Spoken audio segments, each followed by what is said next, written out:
Arithmetic progression, AP. ठीक है, arithmetic progression का मतलब क्या हुआ? जब भी नंबर्स को हम लोग अरेंज करते हैं, ये कुछ नहीं है, नंबर्स का अरेंजमेंट करने का एक तरीका है। ठीक है, जैसे नंबर्स को अरेंज करने के अपने पास कई सारे तरीके हैं। जैसे पहला तरीका है, मान लो मैंने लिखा 2 4 6 8 10 12 ऐसे करके। एक तरीका हमारे पास है सर 12 9 6 3 0 -3, ये एक तरीका है। और एक तरीका और हो सकता है 2 4 8 16 32 64 ऐसे करके। यहाँ मैंने नंबर्स को क्या किया है, अरेंज किया है। ठीक है, अरेंजमेंट ऑफ नंबर्स, इसी को हम लोग सीक्वेंस भी बोलते हैं। नंबर्स को एक पर्टिकुलर पैटर्न में हमने क्या किया है, यहाँ पे अरेंज किया है। अब अरेंज करने के तीन तरीके हो सकते थे सर। मैं पहले वाले नंबर में कुछ ऐड करता हुआ चलूँ, पहले वाले नंबर में कुछ ऐड करता हुआ चलूँगा, तो उसको हम लोग एक स्पेशल नाम देंगे। पहले वाले नंबर में मैं कुछ घटाता चलूँ, कुछ सब्ट्रैक्ट करते हुए अगले नंबर को पाऊंगा। देखो 12 में से 3 को रिड्यूस करेंगे तो 9 आएगा, 9 - 3 6, 6 - 3 3, 3 - 3 0, 0 - 3 -3। और सर यहाँ पर क्या हो रहा है, मल्टीप्लाई करने पे ये सीक्वेंस हमें मिल रहा है, ये पैटर्न जो हमें मिल रहा है वो मल्टीप्लाई करने पे मिल रहा है, into two into two into two into two करते हुए जा रहा है। तो एक बात यहाँ पे समझ में आती है कि sir systematic arrangement of numbers can be possible by 3 ways, add करके, सब्ट्रैक्ट करके, मल्टीप्लाई करके या डिवाइड करके भी हो सकता है। मतलब नंबर्स को मुझे अरेंज करना है एक फिक्स्ड पैटर्न में, और वो पैटर्न क्या फॉलो करना चाहिए, या तो पहले वाले नंबर में मैं कुछ ऐड करके लाऊं, या तो पहले वाले नंबर में कुछ सब्ट्रैक्ट करके लाऊं, या तो पहले वाले नंबर में कुछ मल्टीप्लाई करके, या तो डिवाइड करके। एक पैटर्न बन रहा है कि नहीं बन रहा है? इसी सीक्वेंस को ही हम लोग क्या नाम देते हैं, जब भी कोई चीज जोड़ा या घटाया जाए, इसी को बोला जाता है arithmetic progression. Arithmetic progression progress में है, मतलब चलता जा रहा है, और अरिथमेटिक का मतलब क्या हुआ, सब्ट्रैक्शन या एडिशन है। और इसको हम लोग नाम देते हैं जीपी, जियोमेट्रिक प्रोग्रेशन, जो कि क्लास 11th में पढ़ाया जाता है। 10th सीबीएसई के सिलेबस में नहीं है, आईसीएसई के सिलेबस में है। 10th आईसीएसई के बच्चे पढ़ते हैं जीपी को भी। ठीक है, तो हमें सिर्फ इस पर ध्यान देना है। एपी का मतलब क्या हुआ कि पहले वाले, ध्यान से सुन लो क्या बोल रहा हूं, पहले वाले टर्म में क्या जोड़े या घटाए, बाद वाले से नहीं मतलब होता है हमें। पहले में क्या जोड़े अगला मिलेगा, फिर क्या जोड़े फिर अगला, फिर अगला, फिर अगला। समझ आ रही बात? ठीक है, अब हमें जो चीज पढ़ना है सिर्फ उस पर फोकस करते हैं। मैं इस चीज को लेकर के चल रहा हूं, इस वाले एग्जाम्पल को। मीन्स मैंने क्या किया, हर कंजिक्यूटिव नंबर में कुछ ऐड करके, मतलब जो भी पहले नंबर हमारा था, प्रीवियस नंबर में मैंने एक क्वांटिटी को ऐड किया और मुझे क्या मिला, नेक्स्ट नंबर मिला। फिर मैंने उसमें कुछ क्वांटिटी को ऐड किया, कांस्टेंट नंबर को ऐड कर रहा हूं, आगे की क्वांटिटीज हमें क्या हो रही हैं, मिलती जा रही हैं। ठीक है, अब देखो जरा ध्यान से, ये जो पूरा फॉर्म हुआ है इसी को हम बोलते हैं अरिथमेटिक प्रोग्रेशन, एपी। जो ये सब नंबर्स जो लिखे गए हैं इनको हम बोलते हैं terms, elements, components of AP, इसी को बोला जाता है टर्म है। ये मेंबर्स भी बोलता है कई लोग क्या करते हैं, मेंबर्स भी बोलेंगे, टर्म्स भी बोलेंगे, कंपोनेंट भी बोलेंगे, एलिमेंट भी बोलेंगे, बट हमारे सिलेबस में टर्म वर्ड यूज किया जाता है, टर्म्स। ठीक है, ये पहले नंबर पे आ रहा है इसलिए इसका नाम क्या लिख देंगे, फर्स्ट टर्म। ये सेकंड नंबर पे आ रहा है, इसका क्या नाम लिखेंगे, सेकंड टर्म। ये थर्ड पे आ रहा है इसलिए इसका नाम लिखेंगे थर्ड टर्म। इसी तरीके से fourth term, fifth term, sixth term. ध्यान से सुनना, फर्स्ट सेकंड थर्ड बोला, न कि मैंने 1 2 3 बोला है, दोनों में जमीन आसमान का अंतर है। 1 2 3 का मतलब क्या हो गया, 1 2 का मतलब हुआ 2 लोग, सेकंड का मतलब हुआ एक ही लोग हैं जो सेकंड पोजीशन पे हैं। जब भी मैं मैथ्स में कहीं पर भी ये ऊपर ये लगाया गया है टीएच, ये एक स्पेसिफिक लोकेशन की बात करता है। ठीक है ना, 10th 10वें जगह पर कौन बैठा हुआ है, 10वें जगह पर कौन बैठा है। अगर सिर्फ 10 लिखेगा मतलब 10 लोगों की बात कर रहा है ये, मतलब ये ग्रुप ऑफ पीपल की बात कर रहा है। 10 का मतलब हुआ group of people, group of element जो भी तुम ले रहे होगे। लेकिन ऊपर अगर ये टीएच लगा दिया गया है, ये मतलब एक स्पेसिफिक लोकेशन की बात करता है। 10th 10वें पोजीशन का एलिमेंट कौन सा होगा। सही है। सबसे बड़ा कंफ्यूजन इसी वर्ड में होता है। अगर ऊपर एनडी आरडी टीएच एसटी ये सब लग गया, मतलब ये एक स्पेसिफिक लोकेशन की बात कर रहा है, एक स्पेसिफिक लोकेशन पर कौन सा एलिमेंट बैठा हुआ है। ठीक, अभी और अच्छे से समझेंगे। एपी में फर्स्ट टर्म को हमने बोला ए से। अब इतना बड़ा लिखूंगा तो नहीं ना बार बार मैं, अरे बार बार लिखूंगा क्या, first term second term third term, time taking है, स्पेस भी ज़्यादा लेगा। तो हम लोग इसी को एक सिंबल से रिप्रेजेंट करते हैं, A1 या A1 भी लिखते हैं लोग, या इसी को सिंपली ए भी लिखा जाता है। सेकेंड टर्म को A2, थर्ड टर्म को A3। अब इसका मतलब क्या हुआ, A3, मान लो ये A3 लिखा गया है, इसका मतलब क्या है, ये बता रहा है एलिमेंट, ये क्या बताता है, एलिमेंट को या टर्म को, और ये क्या बताता है, उसके पोजीशन को बताता है कि किस पोजीशन पे बैठा हुआ है, या उसके लोकेशन को बताता है। ये कि थर्ड पोजीशन पे बैठने वाला एलिमेंट बताओ, थर्ड पोजीशन पे बैठने वाला एलिमेंट बताओ। सही है ना। तो A3 थर्ड पोजीशन पे बैठने वाला एलिमेंट A3 हो गया हमारा। A2 का मतलब क्या हुआ, सेकंड पोजीशन पे बैठने वाला एलिमेंट, सेकंड पोजीशन पे बैठने वाला एलिमेंट, सेकंड पोजीशन पे बैठने वाला एलिमेंट। A1 का मतलब क्या हुआ, फर्स्ट पोजीशन पे बैठने वाला एलिमेंट। क्या इतनी कहानी समझ में आई है, ये कहानी समझ में आई कि नहीं आई, क्योंकि ये सबसे ज्यादा जरूरी है, तुम्हें ये पता होना चाहिए। इसी तरीके से सर मान लेता हूं nवे पोजीशन पे, nवे पोजीशन पे कोई बैठा होगा तो उसको क्या बोलेंगे, AN बोलते हैं हम लोग, AN। ठीक है, ध्यान से समझो, ए लिखा है स्मॉल और नीचे लटका हुआ अगर कुछ भी बना है तो उसका लोकेशन बताएगा। लेकिन कल को क्वेश्चन में तुमको ये भी तो लिख सकता है, B3 भी तो लिख सकता है वो, अरे एक ही जगह बी मान ले, एक ही जगह बी मान ले, टी भी कई लोग यूज कर लेते हैं, T3 लिख दे, सबका मतलब एक ही है बाबू, सबका मतलब एक ही है।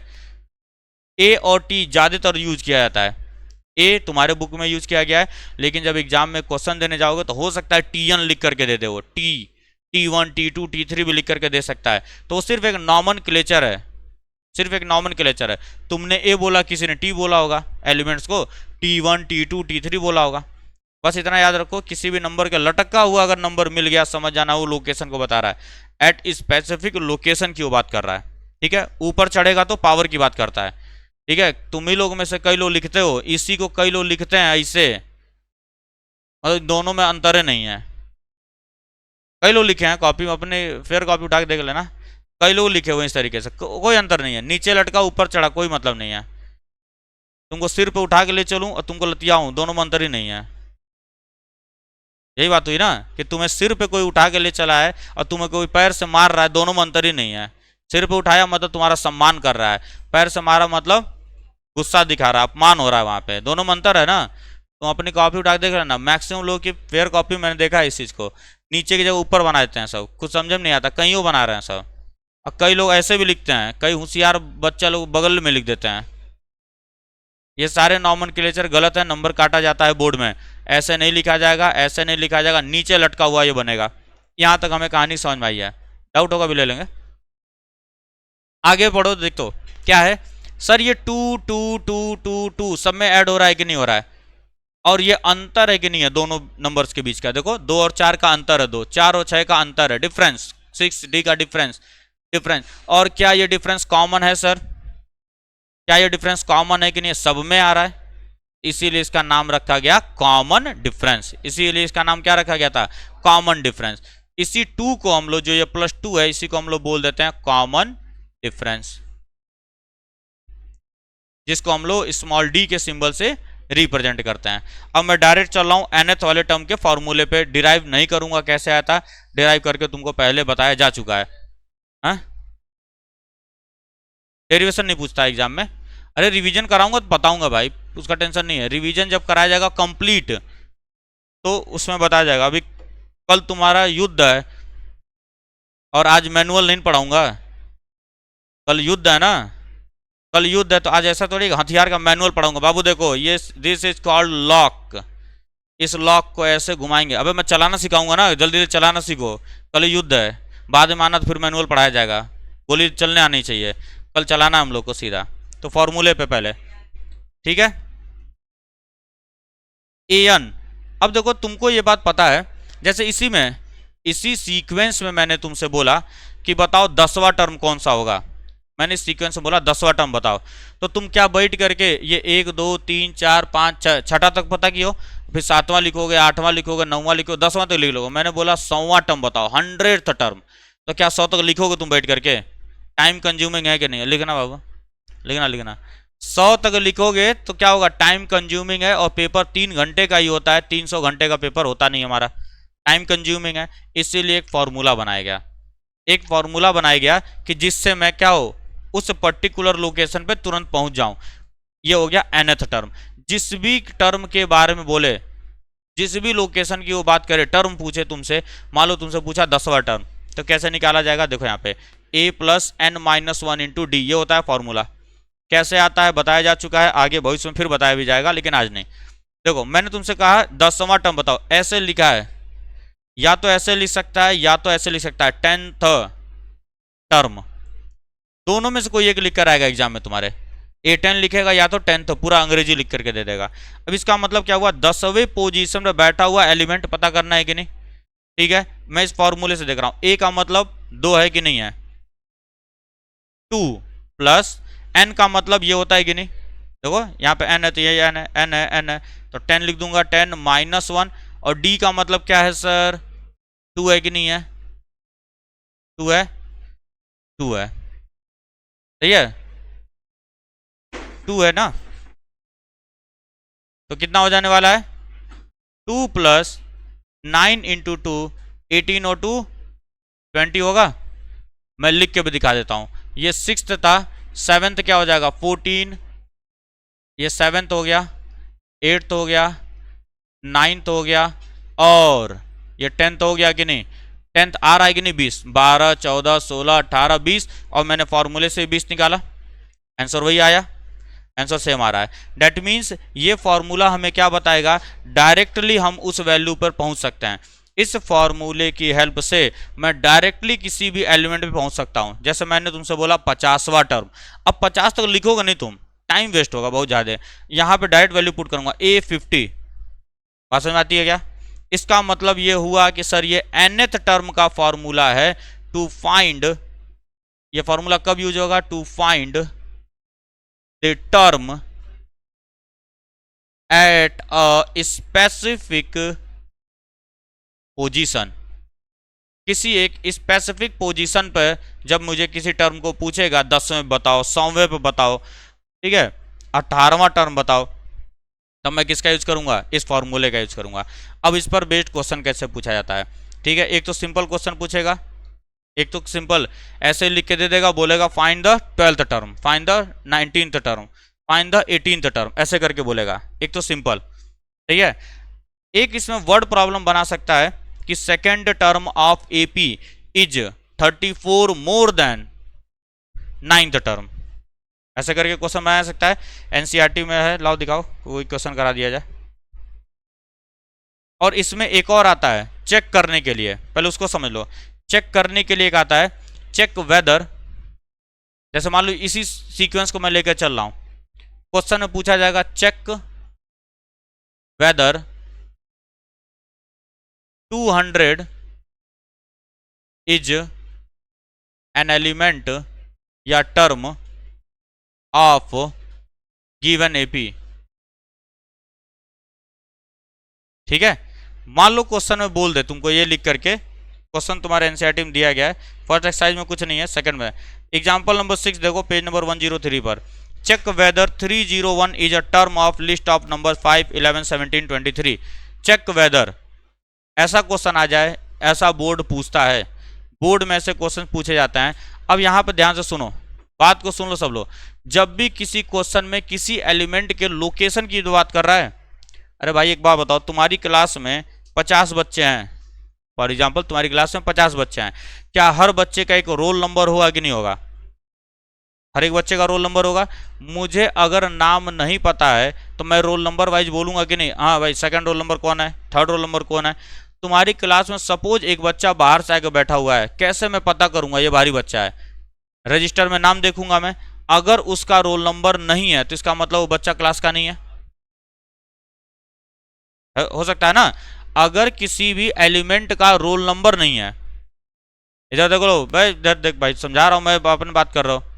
अगर किसी एलिमेंट का रोल नंबर नहीं है, लोकेशन नहीं है, डेट मीन्स वो उस रजिस्टर में नाम नहीं लिखा गया। एकदम सिंपल सी बात है कि नहीं है।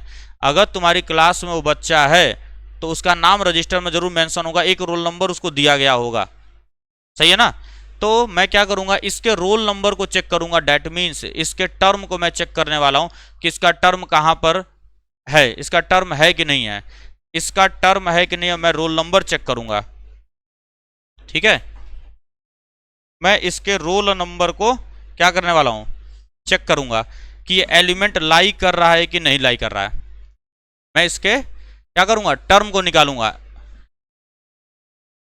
मैं मान लूंगा ये कहां पर है, एनवे पोजीशन पे। जब किसी का पोजीशन ना पता हो, ध्यान से सुन लो, किसी का पोजीशन निकालने के लिए बोले, किसी का लोकेशन निकालने के लिए बोले, तो मान लो कि वो एनवे पोजीशन पे है। बचपन से ही करते आ रहे थे। मान लो एक कंडीशन लिखा गया है, बोला जाए find the cost of this pen, तो तुम क्या करते थे, let the cost of this pen be rupees x, करते थे कि नहीं। तो मैं मान लेता हूं let this element is at nth position, मैं मान लेता हूं कि एनवे पोजिशन पे ये बैठा हुआ है, सही है। अब अगर एनवे पोजीशन में बैठा है सर, तो इसका एन होगा कि नहीं, एन 200 हो गया कि नहीं हो गया।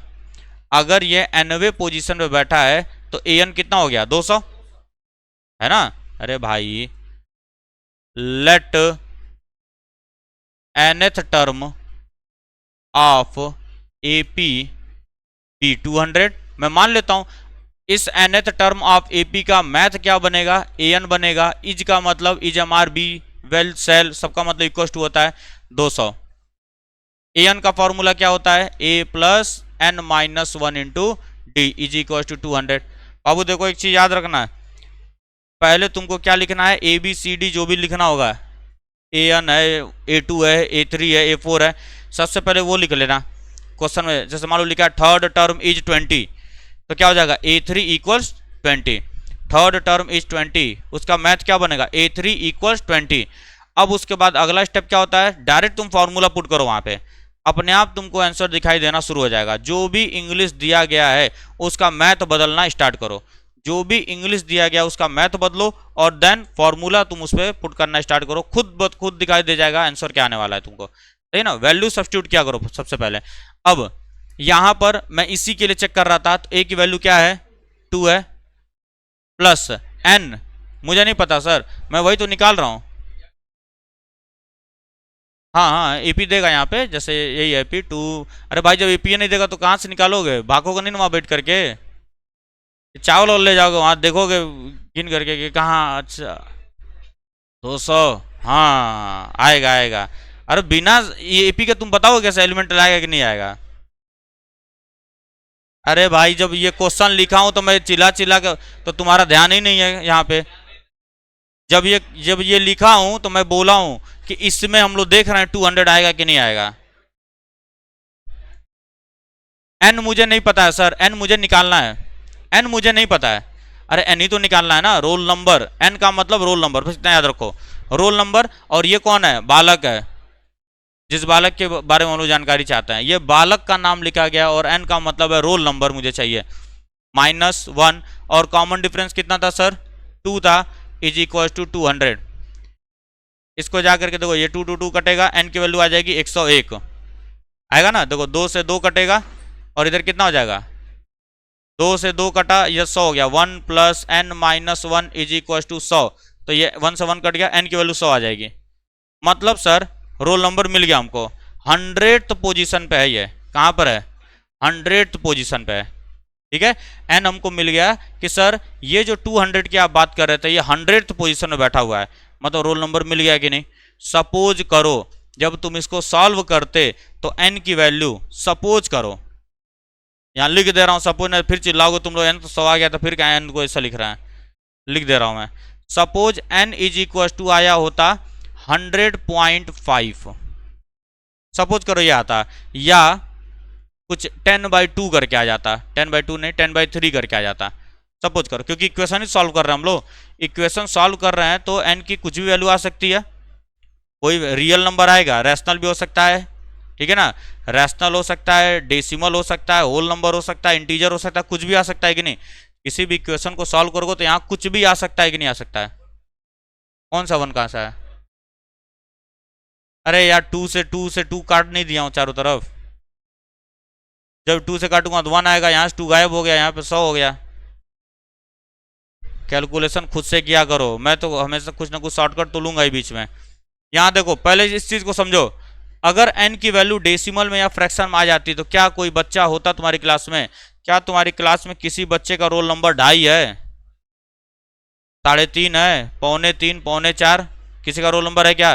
रोल नंबर हमेशा क्या होता है कि नेचुरल नंबर होता है कि नहीं, या एक पॉजिटिव इंटीजर बोल सकते हैं हम लोग, नेचुरल नंबर बोल सकते हो या तो एक पॉजिटिव इंटीजर बोल सकते हो कि नहीं तुम, सही है। तो अगर n हमारा डेसिमल या फ्रैक्शन में अगर आया, n अगर डेसिमल या फ्रैक्शन में आया, इसका मतलब रोल नंबर है ही नहीं। जब रोल नंबर ही नहीं है तो बच्चा होगा क्या वहां पे ना, इसका मतलब 200 बिलोंग नहीं करता है, सही है ना, 200 बिलोंग नहीं करता है। तो एक बात हमेशा याद रखना कि अगर n हमारा इंटीजर है पॉजिटिव, या इसी को तुम लोग नेचुरल नंबर भी बोलते हो, पॉजिटिव इंटीजर या तो नेचुरल नंबर, अगर n नेचुरल नंबर में है तो ही हमारा क्या करेगा, वो एलिमेंट बिलोंग करेगा। अगर n हमारा नेचुरल नंबर नहीं है तो वो एलिमेंट बिलोंग करने वाला नहीं है, वो एलिमेंट बिलोंग नहीं करेगा। बात समझ आ रही है? अगर n नेचुरल है तो ही बिलोंग करेगा वो, किसी का रोल नंबर 2.5, 3.5, 4.5 नहीं होता है, रोल नंबर 3, 4, 5 ही होगा नेचुरल नंबर। तो जब भी n डेसिमल में या फ्रैक्शन में आता है तो वो एलिमेंट क्या करेगा, बिलोंग करने वाला नहीं है हमारा, ठीक है। अब एक वर्ड प्रॉब्लम भी देख लेते हैं, जैसे एग्जांपल नंबर 80 देख लो, find the 11 term from last, छोड़ो इसको नहीं देखें, घटिया क्वेश्चन है। एक वर्ड प्रॉब्लम देख लेते हैं, जैसे देखो बोला गया है determine the AP whose third term is 16, whose third term is 16। Question एक दिया गया है, एग्जांपल एक ले लेते हैं इस पर बेस्ड। बोला गया है find the AP whose 16th term, whose third term is 16, whose third term is 16, is 16 and seventh term, and seventh term exceeds fifth term, fifth term by कितना बोला गया है, 12। हमसे बोला गया है एपी बताओ, एक एपी निकालो, एक एपी निकालो जिसमें ये कंडीशन दी गई है, क्या है, जिसका थर्ड टर्म 16 है और सेवेंथ टर्म एक्सीड कर रहा है फिफ्थ टर्म से बाई 12। ऐसे वर्ड प्रॉब्लम बोर्ड पूछता है, एपी से वर्ड प्रॉब्लम ही ज्यादातर पूछे जाते हैं, सही है। अब इसको पहले मैथ में बदलेंगे, सबसे पहले अंग्रेजी को मैथ में बदलो, क्योंकि ये सब्जेक्ट है मैथ्स का, इंग्लिश का सब्जेक्ट हम लोग नहीं पढ़ रहे हैं, हम लोग मैथ्स पढ़ रहे हैं। ध्यान से देखना, थर्ड टर्म इज, तो मान लेना पहले let the AP B A A2 A3 A4 ऐसे करके मान लेता हूं मैं, ठीक है। Whose common difference B D, common difference को मैंने D मान लिया है क्योंकि ये नॉमेनक्लेचर में यूज करने वाला हूं, तो मुझे पहले डिफाइन करना पड़ेगा कि A1 A2 A3 A4 क्या चीज मैंने माना है, ठीक है। क्योंकि कोई बच्चा हो सकता है B1 B2 मान के चल रहा हो, कोई बच्चा हो सकता है T1 T2 मान के चल रहा हो, तो तुम्हें डिफाइन करना पड़ेगा। मैथ्स में एक रूल याद रखो, या किसी भी सब्जेक्ट में जो भी न्यूमेरिकल तुम सॉल्व करते हो, अगर तुमने कोई भी वेरिएबल लिखा है अपनी तरफ से तो उसको तुमको बताना पड़ेगा तुमने क्या नाम रखा है उसका, ठीक है ना, तुमको वहां पे डिफाइन करना पड़ेगा तुमने उसको क्या बोला था, ठीक। इसीलिए हम लोग यहाँ पर ये बात कर रहे हैं कि एपी मैंने माना है हमारा क्या है, A1 A2 A3 A4 है, और कॉमन डिफरेंस क्या है हमारा, D है। अब मैं यूज करूंगा, देखो यहाँ पे थर्ड टर्म को मैथ में क्या बोलेंगे, A3 बोलेंगे कि नहीं? अभी चिल्ला चिल्ला करके बोला हूं मैं। जब भी ND RD TH लिखा गया हो, इस मतलब एक स्पेसिफिक लोकेशन की वो बात कर रहा है, तो क्या लिखेंगे हम? A3 इज का मतलब इक्वल टू होता है और 16 का मतलब 16 ही होगा। मैंने क्या बोला? जैसे तुम अंग्रेजी बदले तुरंत फॉर्मूला पुट करो, तुरंत फॉर्मूला पुट करो। सर फॉर्मूला हमें पता है AN is equal to A plus N minus 1 into d. तो सर जब यहाँ 3 लिखा है मतलब यहाँ N होना चाहिए था कि नहीं? N की जगह क्या लिखा है? तो जहां जहां N दिखेगा वहां वहां 3 पुट करेंगे सर। बहुत बढ़िया। A plus 3 minus 1 into d is equal to 16 लिखा गया है और A प्लस 2D बराबर में कितना हो जाएगा? 16। इसको मानेंगे फर्स्ट इक्वेशन। अब सेकेंड कंडीशन की बात कर रहा हूं, ध्यान से देखना। सेवेंथ टर्म का मैथ क्या होगा? A7। एक्सीड को अभी छोड़ दो। फिफ्थ टर्म का क्या होगा? A5। B बिकम 22 सबका मतलब इक्वल टू 12। अब सर यहां पे क्या लिखे हम लोग? माइनस लिखें, प्लस लिखें, मल्टीप्लाई लिखें। एक्सीड का मतलब क्या होता है? बड़ा होना। एक्सीड का मतलब होता है बड़ा हो रहा है। कौन बड़ा हो रहा है? जो पहले लिखा होता है। ध्यान से सुनो, जब क्लासेस चल रही थी तो मैं तुम्हें ये बात बताया था कि जब भी ऐसे वर्ड जब भी आए, कंफ्यूज नहीं होना है, डरना भी नहीं है। एक्सीड के पहले जो भी लिखा गया होगा वो क्या होता है? बड़ा होता है, और एक्सीड के बाद जो लिखा गया होता है वो छोटा होता है। और बाबू एक बात बताओ, अगर किसी को घटाने पर, एक बड़ा है एक छोटा है, घटाने पर अगर पॉजिटिव नंबर आया, इसका मतलब बड़ा माइनस छोटा किए होगे तुम, तो कुछ नहीं करना। बड़ा ये है, ये छोटा है, बड़े में से छोटा घटाऊंगा तो क्या मिलेगा हमको? 12। सबसे पहला काम अंग्रेजी को मैथ में बदला। दूसरा काम क्या बोला था? तुरंत फॉर्मूला पुट करो, बिना कुछ सोचे समझे तुरंत फॉर्मूला पुट करो। सर AN होता है A plus N minus 1 into d, तो A7 क्या हो जाएगा? A plus 6D minus A5 का क्या लिखूंगा? A plus 4D। अरे घटा के लिख दे रहा हूं डायरेक्ट में। Is equal to 12। सॉल्व करो इसको। सॉल्व जब तक सिंप्लीफाई ना हो जाए सॉल्व करते चलो। A plus 6D minus A minus 4D is equal to 12। Minus जाके मल्टीप्लाई होगा, डिस्ट्रीब्यूट कर दिया, कट कैंसिल आउट हो गया। 6D में से 4D घटेगा तो 2D बचेगा 12।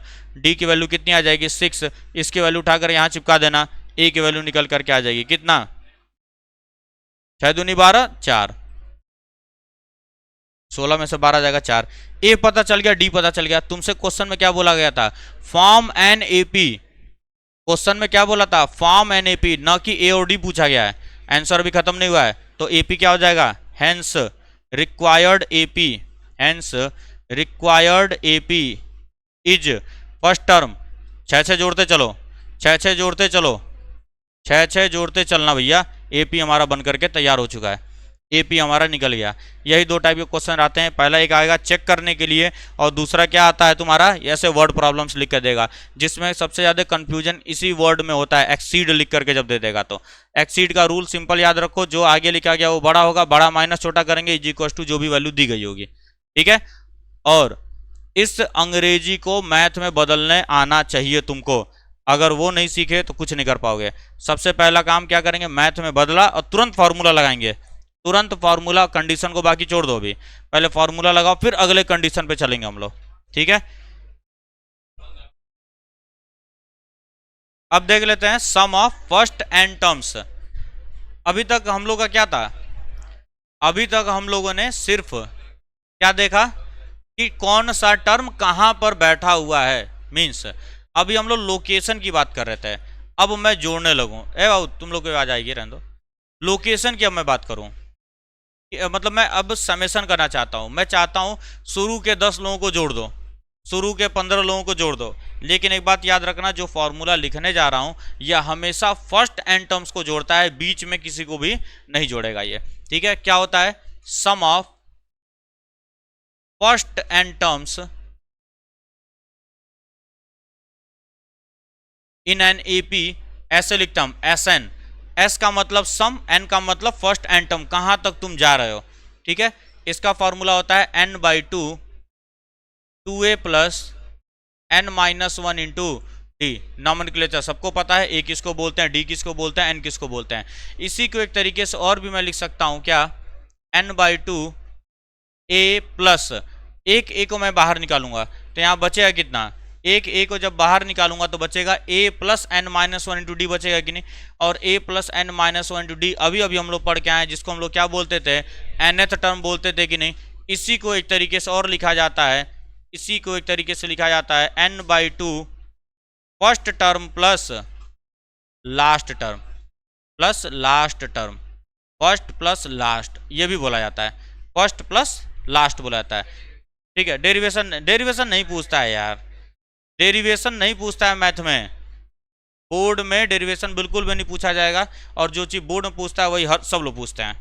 ठीक है, थ्योरम पूछा जाता है, थ्योरम पूछा जाता है बोर्ड में, थ्योरम पूछा जाता है कौन कौन सा है, एक बीपीटी पूछा जाता है, और फिर से tangent is normal to radius, ठीक है, और तीसरा इक्वल थेल्स थ्योरम पहले बोल चुका हूँ।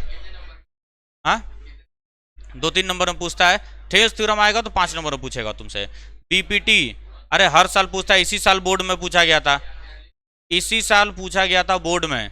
अबे तुम लोग बोर्ड का टेंशन लो ना यार, तुम half yearly, annual, quarterly, unit test, इसका क्या टेंशन लेते हो। बोर्ड में इसी साल के पेपर में जाके उठा के देखना PYQ, ठीक है, या तुम्हारे भैया दीदी कोई एग्जाम दिए होंगे उनके पास जा करके देख लेना पेपर, उसमें साफ साफ लिखा गया है थेल्स थ्योरम इस बार पूछा गया था। ठीक है ना, सेक्शन C या D में पहला ही क्वेश्चन था थेल्स थ्योरम पे, हर साल पूछता है वो। ठीक है, बीपीटी यही प्रूफ पूछा जाएगा इसमें। कौन सा लकड़ी वाला, लॉग वाला बता रहा हूं, पहले एक क्वेश्चन देखो, एग्जाम्पल नंबर 13 है, बोला गया how many terms of AP must be taken so that some is 78। बोला जा रहा है कि कोई एक AP दिया गया है, ठीक है, AP दिया गया हमें 24, 21, फिर से 18 डॉट डॉट डॉट डॉट, और बोला जा रहा है हमसे कि कितने सम्स को लूम है, कितने नंबर्स को लूम है कि सम 78 आ जाए।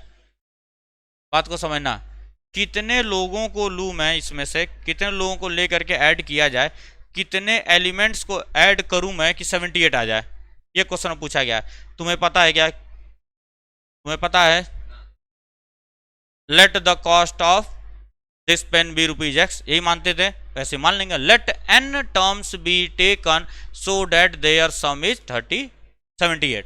क्या करेंगे, let n terms be taken so that their sum is 78। Sir इतनी बड़ी इंग्लिश का मैथ क्या होगा, n terms taken so that sum, मतलब सम ऑफ n टर्म्स है कि नहीं है, मतलब ये Sn हो गया 78, Sn हो गया 78।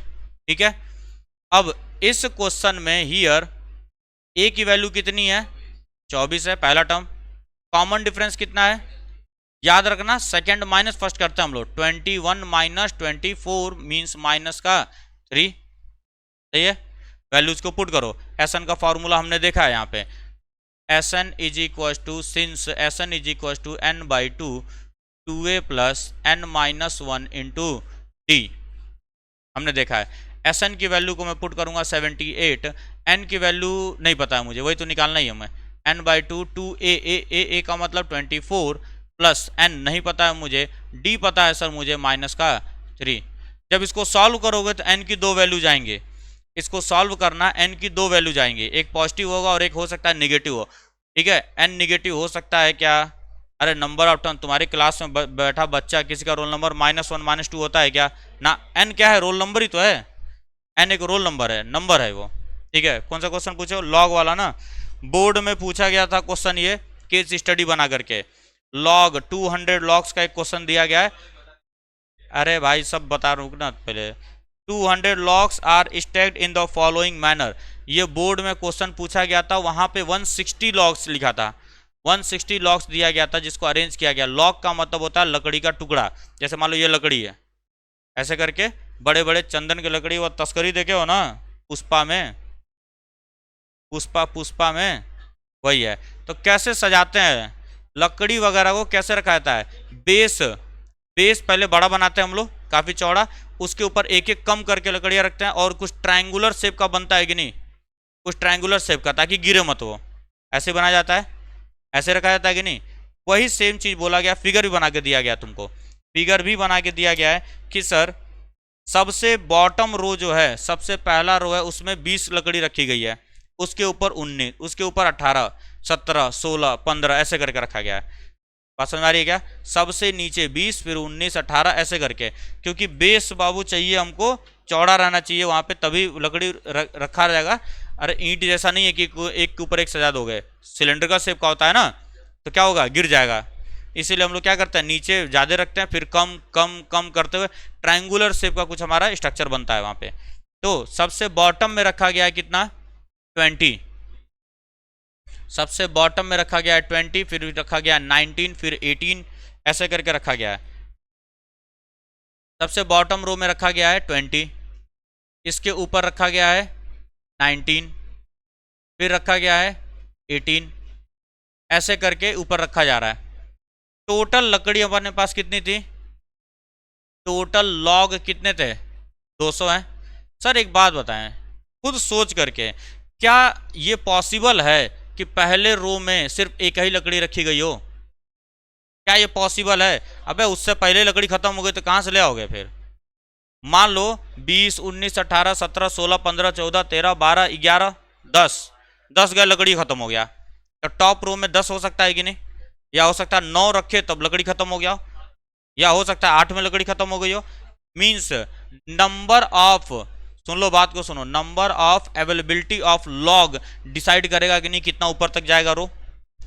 ठीक है, मैं मान लेता हूं कि पहले रोल नंबर, दूसरा रोल नंबर, तीसरा रोल नंबर N1 है, N2 है, N3 है, तो ये AP एक बन रहा है कि नहीं। ठीक है, यहां एक AP बन रहा है हमारा। Given arrangement of logs, given arrangement of logs form an AP, form an AP, that is क्या बना रहा है, 20, फिर 19, फिर 18, 17 भी लिखा है क्या क्वेश्चन में? क्वेश्चन में 18 तक ही लिखा है ना, बस सही है। ऐसे करके बना। हियर फर्स्ट टर्म क्या है हमारा, 20 है, डी क्या है, माइनस का 1 है, 19 माइनस 20। हमेशा याद रखना, बाद में से पहले को सब्ट्रैक्ट करते हैं, बड़ा माइनस छोटा नहीं किया जाता है, हमेशा second minus first, third minus second, ऐसे करते हैं हम लोग। ए और डी पता चल गया। टोटल लॉग SN है कि नहीं है, मान लेता हूं N रोज बने हैं, मान लेता हूं यहां आके लकड़ी खत्म, N रोज बनाए गए हैं, N रोज बने हैं, तो SN कितना दिया गया है, 200। वैल्यूज को पुट करो, N/2 2A plus N-1 into d is equal to 200, formula होता है हमारा। ठीक है, N की वैल्यू क्या दी गई है, नहीं है सर, वही पता करना हमें। N/2 2A का मतलब 20 प्लस N-1 इंटू डी का मतलब है माइनस का 1 इज इक्वल टू 200। तो दिक्कत, उधर जाके मल्टीप्लाई होगा, 400 बनाएगा, ये 40 है।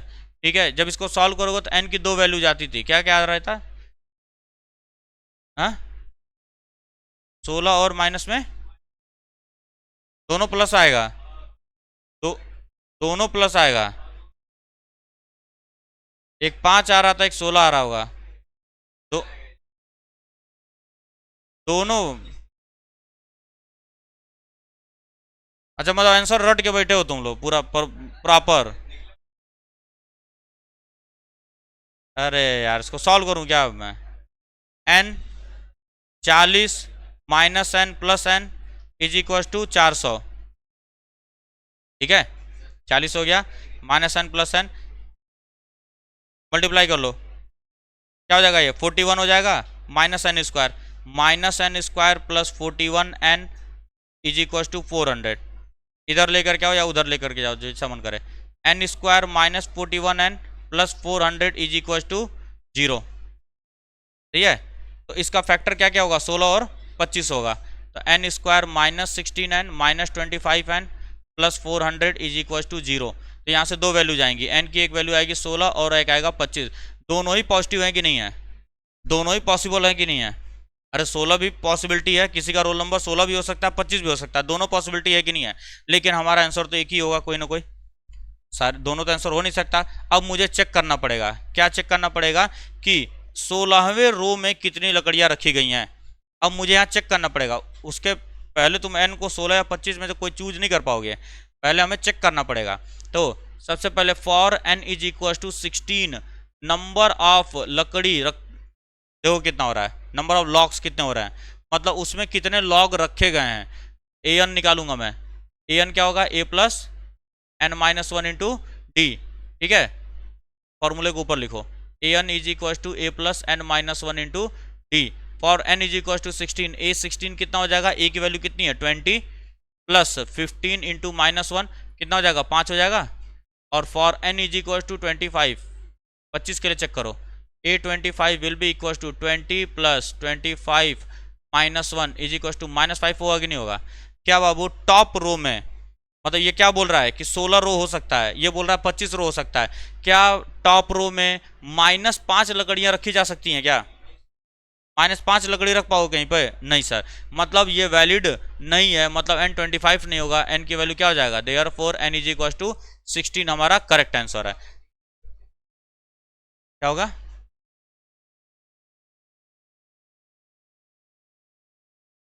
n-1 है, ठीक है ना, बात समझ में आ गई। n16 वाला हम चूज करेंगे, 25 नहीं चूज करेंगे, क्यों नहीं चूज करेंगे, क्योंकि नंबर ऑफ लॉक्स बता रहा है कि 25वें रो में -5 लकड़ी है, -5 कहां से आएगा, और +5 हो सकता है, 1 2 3 4 हो सकता है किसी का नंबर, -5 नहीं हो सकता है। बात समझ में आ गया, बस इतना ही था इसमें एपी में। कौन सा, आलू वाला। अब क्वेश्चन नंबर 20 देखो, in a potato race a bucket is placed at the starting point which is 5 metre from the first potato and other potatoes are placed 3 metre apart in a straight line. ध्यान से सुनो अब बात को,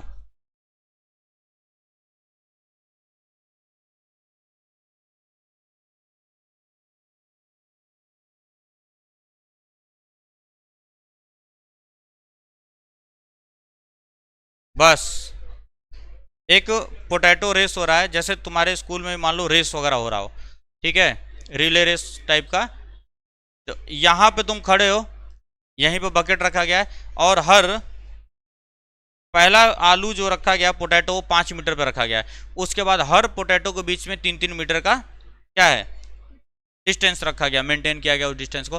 मान लो ये race track था, यहाँ पे रखा गया है बकेट को, पहला पोटैटो यहाँ रखा गया है 5 मीटर पे, अगला पोटैटो 3 मीटर, अगला पोटैटो 3 मीटर, अगला पोटैटो 3 मीटर, अगला पोटैटो 3 मीटर। अब देखो शर्त क्या है इस रेस की, कि जो भी कंपटीटर है या पार्टिसिपेंट है वो यहाँ से दौड़ेगा, पहले पोटैटो को पकड़ेगा, वापस लाके बकेट के अंदर डालना है, फिर वापस जाना है, अगले पोटैटो को उठाना है, फिर बकेट में डालना है, मतलब बार बार आना जाना पड़ेगा। जाना है आलू उठाना है, लाके बाल्टी में डालना है, फिर जाना है आलू उठाना है, बाल्टी में लाके डालना है, ये कहानी बोली गई है। अब खुद सोचो क्या होगा, जब ये बच्चा यहाँ गया, पहले कितना चलेगा 5 मीटर चला, हमसे बोला गया है क्या डिस्टेंस निकालने के लिए बोला गया होगा, ठीक है ना, बोला गया what is the total distance competitor has to run, computer has to run. तो देखो डिस्टेंस में लिख रहा हूं यहाँ पे, ध्यान से देखना, डिस्टेंस कितना होगा, पहले 5 गया प्लस 5 वापस आएगा, तो जितना गया उतना वापस आएगा कि नहीं आएगा, फिर से प्लस अगले राउंड में क्या जाएगा 5 3 8 प्लस वापस आएगा, प्लस वापस आया, फिर से 8 चला, ये एक पोटैटो की कहानी हुई। दूसरे पोटैटो के फिर तीसरे राउंड में भागेगा 11, फिर वापस आएगा, 5 3 8 3 11, 11 गया 11 वापस आया, प्लस इसी तरह से 14 गया 14 वापस आया, इसी तरीके से आगे बढ़ता रहेगा। और कितने 10 पोटैटो है ना, अप टू 10 टर्म्स होगा कि नहीं होगा, क्योंकि 10 पोटैटोज हैं तो अप टू 10 टर्म्स हो जाएगा। बोलो बात समझ आ रही है, ठीक है। 5 5 8 8 11 11 14 14 दो बार आ रहा था, क्या इसको 2 इंटू 5 लिख सकता हूँ, प्लस 2 इंटू 8 लिख सकता हूँ, प्लस 2 इंटू 11 लिख सकता हूँ कि नहीं, बोलो लिखा जा सकता है up to 10 terms. Sir 2 2 2 2 common आ रहा है, कॉमन लिया जाएगा, 5 plus 8 plus 11 plus 14 plus dot dot dot dot plus up to 10 terms, up to 10 terms. क्या सर जोड़ना है कि नहीं है, क्या सर जोड़ना है कि नहीं है, इसी को मैं S10 बोल दूं, किसी कोई आपत्ति है इसमें, S10 बोल दे रहा हूं, किसी कोई आपत्ति है क्या इसमें, अब निकाल लो S10 की वैल्यू को, ठीक है।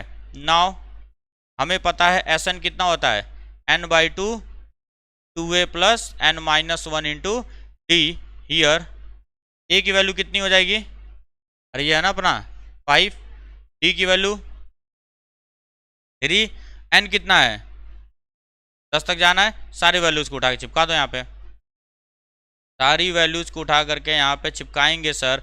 n-1 का मतलब कितना हो जाएगा, 9 इंटू डी का मतलब है 3, ये हो जाएगा 27 10 37, 37 गुणे 5, 37 गुणे में 5 कितना हो जाएगा 185। अरे 8 में से 5 घटाऊंगा तो कितना आएगा, 11 में 60 घटाऊंगा तो कितना आएगा। अबे 8 में से 5 घटा 3 आता तो है। हाँ कौन बोला ज्योमेट्रिक प्रोग्रेशन है।